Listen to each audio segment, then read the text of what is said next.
As Obi-Wan Kenobi once said, hello there, and welcome to ForceCenter Presents Figure Fights. This is a show where we ask that vitally important question, which Star Wars character would win in a fight? But not really the character, instead, a specific action figure of that character. As you might be able to tell from the premise, this is a show about fun. Anyway, I'm Joseph Scrimshaw. I'm Ken Knapsack. And I'm Jennifer Landa. And we are very happy to be here, right? Yay! Yes, I'm a little nervous. This is back to fighting, but fun. Oh, I don't know. Yeah, I know. It's such an interesting thing to combine total violence and fun. But hey, that's Star Wars. I'm really excited because I am genuinely obsessed with Star Wars action figures, get an opportunity to talk about them a lot on just our normal ForceCenter podcast. But it's so great for me to be able to hear your opinions in history of action figures. Yeah, it's such a vital part of what we do and still is. I think we all take that left turn in the toy aisle. So kind of drawing on that knowledge today. Yeah, exactly. Every week at Target, every week. But I don't know as much of Jennifer's action figure history, so that's going to be a fun part of this figure fighting adventure. But we want to get into the revelation, if you haven't bothered to watch, the thumbnail or see the title of the YouTube video, of what our matchup is going to be for our very first episode of Figure Fights. Our matchup today is ripped Luke Skywalker versus retro Darth Vader. This is a classic matchup in a way, a classic father and son battle, for fun, but a battle across the mists of time from when these two action figures came out. So first, I just want to enjoy the action figures. I want to talk about our history with them. So Jennifer, have you ever owned or wanted to own ripped Luke Skywalker? It's never been on my wish list. Let's put it that way. I do have some Power of the Force action figures, but ripped Luke was not one of them. And this is precisely why. He's just all chest. He's very top heavy. He's just all chest. But yeah, which I think, look, I'm going to be honest. The chest is hard to ignore. And perhaps one of the reasons I picked him for one of our very first figures in this new show. Right. Jennifer, when you were in 95, 96, when these figures were on the shelf, you were just never tempted? Was it the chest that drove you away? Yeah, I mean, honestly, it really was. It was just how all of them looked. So all of them look really jacked up. Like every character in this collection is just like beefy. So, I mean, I love the packaging and I was so excited to see brand new figures. And then upon closer inspection, I was like, it kind of looks like a cover of a romance novel, the hero. Yes. Right? He really does. I was so thrilled that I can't understand why I wasn't more bothered by the musculature. But yes, even Princess Leia's hair buns seem to be muscular in this line. Ken, did the muscles stop you, or did you just rip Luke Skywalker off the shelf? No, I ripped it off the shelf, man. This was the era, mid-90s, Power Force 2. I was so excited. Anticipation was high, and there was a Toys R Us across the street from the community college that I went to, Allen Hancock Community College, Santa Maria, California. And me and my friends, Joel in particular, we would ditch out of our screenwriting class, trying to build our future to maybe make our own Star Wars. And we'd sneak over to Toys R Us where we would buy these figures. And when I saw it, it just made sense. This is the era where even, I'm a pro wrestling fan, but even it's a different era for the builds, the physiques. We're heading into the steroid era in baseball. This just seemed natural to me. Exactly. Maybe that was it. Maybe I felt like yet another reminder that this is what I should aspire to look like. All right, Luke, I'll keep lifting. I own, I think, 4 of this action figure. I don't know why I wasn't more phased. I think I was so from that generation where things you love would come out and they would be kind of adaptations of something else you loved, and they'd be kind of not quite right. And you just accept that it could never be right. And I was so happy to have Star Wars figures that weren't Bendhams back in the toy aisle. Yeah, I hunted this Luke Skywalker through the Targets of mostly North Minneapolis, and I found many of them. So two of us owned Rip Luke Skywalker. 1. No. Let's see what our odds are here for ripped Darth Vader. Ken, do you own or want to own retro Darth Vader? Not ripped, retro Darth Vader. He's ripped in his own mind. I don't own this. I do want to own this. When you had pitched this first episode to me, I thought you literally meant like old Kenner Vader. Then why would retro be in that title? And I forgot that, they did just release this one. And they get me. It's the packaging. I'm so glad we're highlighting the packaging, because the little kind of ruffled edges, like it's been through the wars itself in the back of your storage shed. The fact that they pre-put those on there gets me every time. It just makes me feel like, oh, I've always had this, so therefore I need to have it now. Yeah, no, absolutely. And Jennifer, are you at all desirous of this action figure? I am, because it really is a perfect embodiment of Darth Vader in this current era of Star Wars. When he came back in Kenobi, seeing how powerful he was, right? This is just a perfect upgrade of that original retro figure from the 1970s. I love this.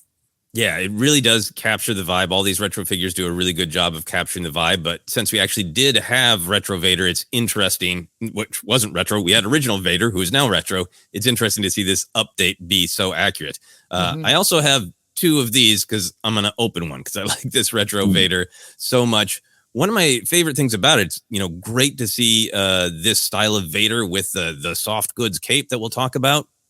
Can't quite see it on this graphic, but this is, of course, from the Obi-Wan Kenobi show. And the kind of subtitle they give this Darth Vader is The Dark Times. So with that image on the package, it looks like it's his hit single. Here's Darth Vader singing his hit single, The Dark Times, which only makes me love the action figure more. I'm literally leaning up to my screen to see this here. Right. Dark Time. It is absolutely great stuff. So we have talked a little bit about our feelings, but this is important. Ken, in fighting stories, you need the stats, right? So let's talk some stats. All these stats come from the great website, galacticfigures.com. Check it out if you want to spend hours staring at action figures, which I do. Let's take a look at Luke's stats. So he was part of the Power of the Force 2 line. His scale is, of course, a 3.75, released way back in the misty time of 1995. An incredibly important factor in our figure fightings, the joint count. His joint count is 6. His joint details, swivel neck, 2 swivel shoulders, swivel waist, I'm going to guess only 1, 2 swivel hips. His accessory details include a blue lightsaber in a giant grappling hook blaster, as you can see in this great picture of him. So those are just the straightforward numbers. Galactic Figures also includes some text describing the figure, kind of reviewing the figure. There might be some strong action figure opinions in here. They come from the great people at galacticfigures.com. This was the first Luke Skywalker figure released in the modern Star Wars action figure line. There was an accessory variation with this figure. The first release had a long blue lightsaber. The second one had a much shorter blue lightsaber included. I believe this is a photo of the longer lightsaber. It's like a pool noodle. What is that? It almost extends beyond the edge of the photo. They didn't have a lens large enough to capture that lightsaber. It's clearly something that I think we're going to be focusing on as we go forward on figure fights. The way the lightsabers are photographed is a thing of beauty, fascination. So galacticfigures.com goes on to say, Luke can hold both weapons well in either hand. The figure doesn't hold its balance well. See? Too top heavy. Too top heavy. Jennifer, you're dead correct. But there are peg holes in both feet so he can be placed on a stand. Needless to say, the figure is completely outdated compared with modern figures in terms of articulation and character likeness. So those are our ripped Luke stats. We'll move on to Retro Vader's stats. He is from the Toyline Star Wars Retro Collection, also 3.75, released very recent to when we're recording in 2022. His joint count is 5, 1 fewer than his son. Joint details, 1 swivel neck, 2 swivel shoulders, 2 swivel hips, no movement in the waist, I guess. Accessory details, 1 red lightsaber, 1 soft goods cape. Let me just ask you about that. How do you feel about the definition of a cape as an accessory?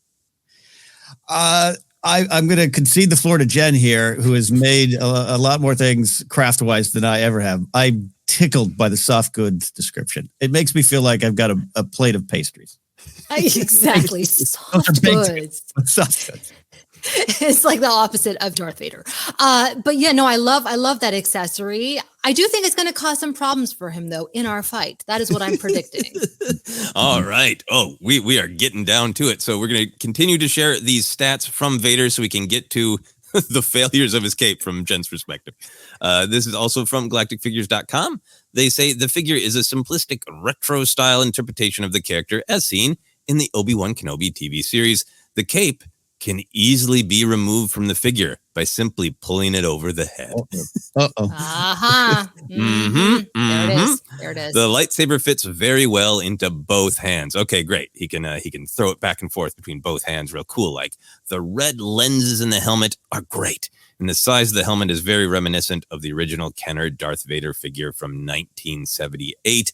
This Darth Vader figure turned out nicely and feels like a continuation of what Kenner might have done with Vader in the mid to late 80s by adding a soft goods cape. The figure stands well on display without falling over. There's that Vader strength we know. I think these are some great descriptions, and I agree with them from galacticfigures.com. But now we've talked about our feelings. We've talked about the facts. Let's figure fight. We are going to take into account their size, their outfits, their accessories, and discuss how we think this fight might go. Jennifer, you have already alluded to some strong opinions about Luke's chest and Vader's cape. So I'm going to go to you first. How do you think this fight goes? I think it's going to be a mess because, first of all, Luke is, like I said, so top heavy. I imagine that he would just fall over if you try and stand him up. His stance is also a little bit too wide. So I imagine that his legs naturally are probably going to go in like a sitting set. He was just going to plop down.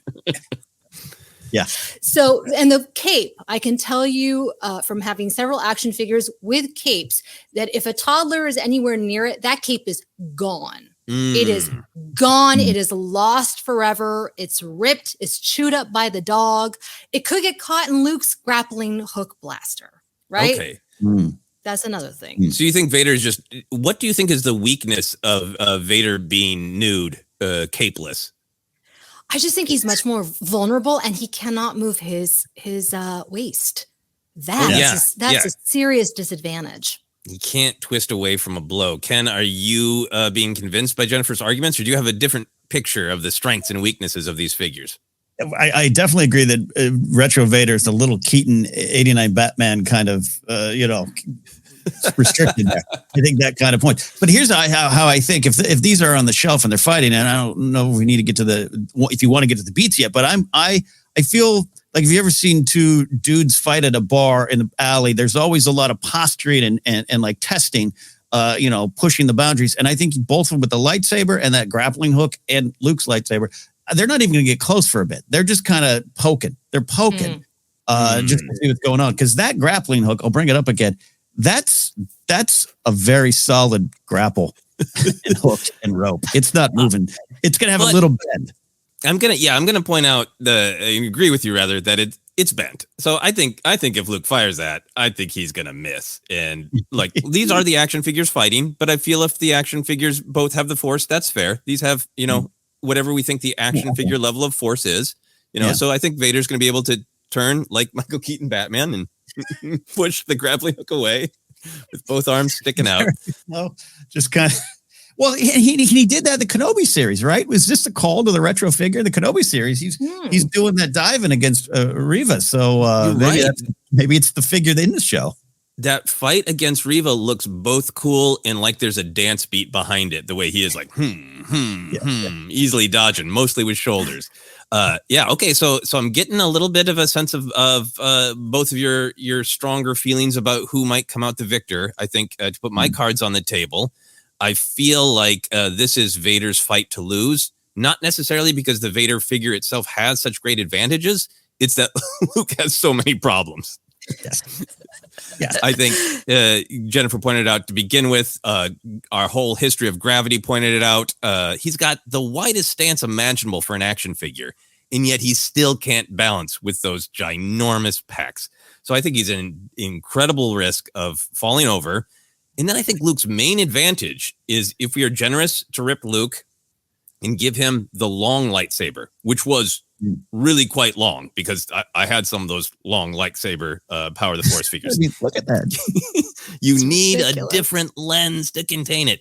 That should give him an advantage, right? Because he's got reach between the grappling hook and the long lightsaber, right? He's got reach, but doesn't that using the reach only increases the risk that he's going to fall over, right? He can only go. Yes.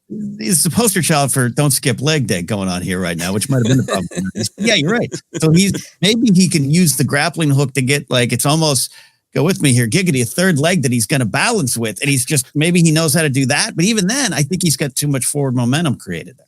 Okay. Jennifer, are you finding any advantage to Luke? I mean, he's got a swivel waist. How do you think practically he could deploy that against his retro father? That is a great point. I'm not actually sure, other than what you're saying, evading. I actually think Luke's advantage is in his grip. If you'll notice on his hands, the slightly larger, wider of a grip. So he's going to actually potentially be able to get Vader's neck if you're able to take off Retro Vader's helmet. I'm not 100% sure about that. But so he could fit his hand on his neck. Vader's hands, if you'll notice, are not, they're not as wide. He cannot grip. What's he going to grab? A toe? There's not much that he can do. It looks like he's maybe holding sushi, something very small. Very Just small. a little pinch. Right. A little sandwich. I think Jen's right here. I mean, those are some meat hooks on Luke right there. Big old pudding hands. I'm worried for Vader. If Luke is able to balance himself long enough and can get the reach, he is going to pull that cape over his head. And it's going to be kind of like a schoolyard bully situation where he's like, yip, yip, yip, yip, and covering Vader's head. And can Vader move enough to get out of that? That's the question I would have. Yeah. I know what it is. He can use his long lightsaber to poke through the cape and lift Vader up and flick him in the air. Oh, wow. So he ironically, a moment of force choke and then flip Could you in the air. Exactly. If you have any whiteboards, could you draw this out and diagram this, Jen, for me? I'm hand saber lifting Vader up himself, not just the cape. Just the cape, to spear the cape so that he's able to lift up Vader. The leverage. Yeah, exactly. Yeah. I'm all on board with that. But then I think Luke goes down and like a turtle. I think he tries to turn one direction, and this massive chest is too much for that direction. The other one, I think he's waddling on his back. It's not good. Because first of all, I love the image of Vader lifting the air like he got caught on some grappling hook, and he's flailing with his arms as Luke falls up. Your point, Joseph, is once it's too high, Luke's going to lose his balance regardless. At some point, Luke loses his balance. And Vader comes down and maybe cracks his helmet open on his son's pecs. Yes. Yeah. So here's another thing I feel strongly about in terms of just looking at the truth of these action figures. Ken, can you put Luke back up again? Yeah. One thing that's always fascinated me about this is if you, even with your hand, cover up his chest and just concentrate on the Luke face. I think it's a pretty good interpretation of Mark Hamill, but not farm boy Luke Skywalker. I feel like that mold of his head is almost exactly the shot in Return of the Jedi where Luke's hair is all tousled. He's sweaty. He's deciding not to destroy his father. I feel like that's his face in this action figure. Am I totally out there on a limb, or are either of you with me? Joseph, I'm sorry. I have to disagree. I see Lou Ferrigno as the Hulk. That's what I see in his face. Even in the face? In the face. Look at his face. He looks like Lou Ferrigno. He does. Yes. Yeah. Yes, I see rage just about, which is so un-Jedi-like, but I see just roid rage about to begin. That's what I see. I think he looks like Lou Ferrigno doing a great job impersonating Mark Hamill. How about that? I really, in the middle lies the truth here. I think, Joseph, I'm with you. They did not go for the New Hope mold. They went for Mark Hamill in general, knowing that they're going to have to build figures going forward, right? So this is maybe the only one from New Hope, unless they're going to do an X-Wing pilot one, but they're going to need more later on. So I think they decided we've got to make one decision. It is Hamill post-accident Empire, however you want to look at it, that urban legend there. And then I do see what Jen's saying. I've met Lou Ferrigno. That's Lou Ferrigno as Luke Skywalker. Yes, it really is. It really, really is. All right. Before we get to voting, to deciding, are there any more arguments that either of you would like to make to try to sway one another?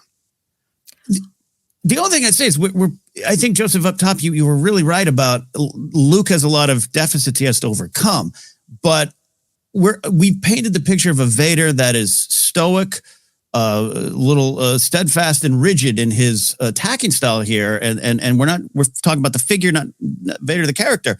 This is a very almost peaceful, serene Vader that's on the defense, and I don't know. I think he might poke a little bit more violently with that red blade and that tiny grip arm. Okay. I can see that. All right. Let's do it.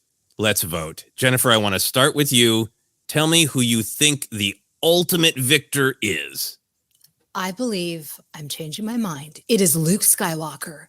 Wow. Because if I had those two figures in my hands and I swiveled his hips and moved him wildly, that is a crazy opponent that you do not want to go up against, right? Vader's a little too stiff. You can't go as crazy with him. But Luke, all over the place, Matrix style. That's what I'm saying. Vader doesn't move as fast, right? But he's all about power. And this figure can't be as powerful because he can only do this. Exactly. With a short range. Okay. I am still, as much as I love this Luke Skywalker actor figure, I am still going to go with Retro Vader. And Jennifer, I think, ironically, that you were correct all along.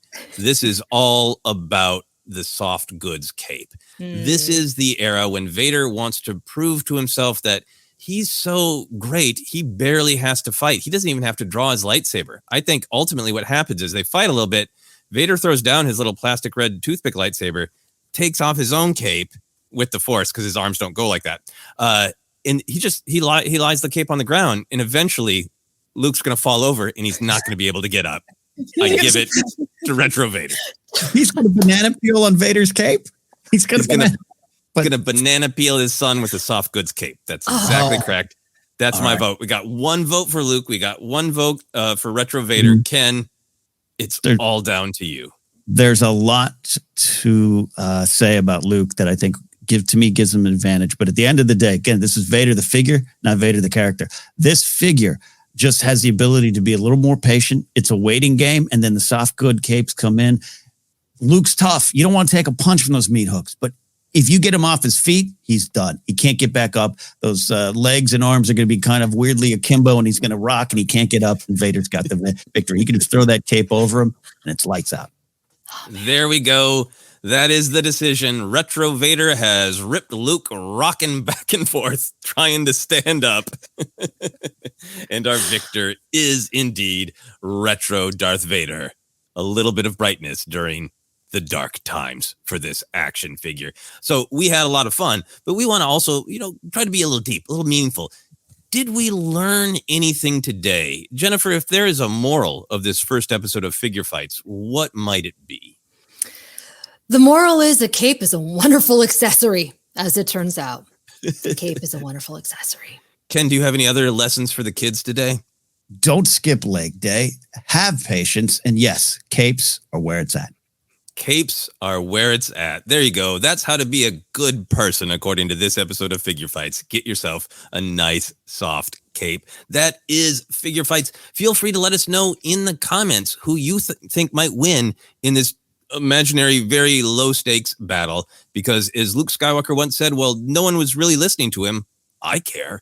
That's it for Figure Fights. Thanks for watching ForceCenter. To follow us on Twitter, reach out at ForceCenter Pod. We're on Hive Social at ForceCenter. On Instagram, we are at ForceCenter Pod. Our Facebook page is ForceCenter Podcast. The podcast is available in a lot of different spots like Acast, iHeartRadio, Apple Podcasts, Google Podcasts, and more. Just search, you'll find us. Want ForceCenter merch? Go to tpublic.com/user/ForceCenter. Want to support us directly? You can at patreon.com/ForceCenter. For social links for the hosts and guests of ForceCenter, check the links in the description below. That's it for now. We'll see you next time here on ForceCenter.